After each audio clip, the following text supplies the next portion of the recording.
China কতটুকু unique জিনিসপত্র বানাইতে পারে এটার জন্য কিন্তু চায়না অনেক বিখ্যাত, এটা আমরা সবাই জানি। এখন ওদের একটা এন্টারপ্রেনার একটা চা কাপ আবিষ্কার করছে। ওই চা বা কফি কাপের নিচে আমরা একটা তলানি দেখতে পাই, সেটা হচ্ছে চা বা কফি বানাতে হলে যে পাউডারটা লাগে ওইটার তলানি। অর্থাৎ একটা কাপের নিচে হচ্ছে যে আমরা যে কফি বা চা বানাই, যেই মানে পাউডার জাতীয় যে জিনিসটা দিয়ে, ওই জিনিসটা হচ্ছে কফি কাপের নিচে অটোমেটিকলি ওরা যুক্ত করে রাখছে। জাস্ট আপনার কি করতে হবে, ওই চা কাপের মধ্যে হচ্ছে পানিটা ঢালতে হবে। এখন এটা ম্যাথমেটিক্সটা অনেক বেশি ইজি এন্ড এটা বানানোটা খুবই সহজ, তাই না? ম্যাথমেটিক্সটার মধ্যে আছে আপনার একটা কাপ বানাতে হলে সর্বোচ্চ ৫ থেকে ৬০ টাকা খরচ যাবে এবং আপনি এটা বাজারে ১৫ থেকে ২০ টাকা সেল করতে পারবেন ইজিলি। এখন আমরা বলতে পারি যে ভাই নর্মাল চার দোকান হচ্ছে ১০ থেকে ১৫ টাকা করে একটা দুধ চা বা রং চা পাওয়া যায়।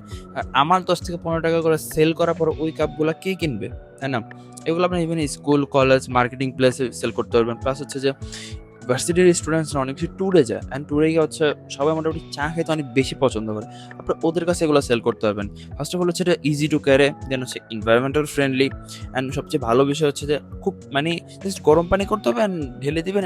আপনার কাপ বলেন, মানে কাপের মধ্যে হচ্ছে চা বলেন বা কফি বলেন খুব ইজিলি রেডি হয়ে যাবে।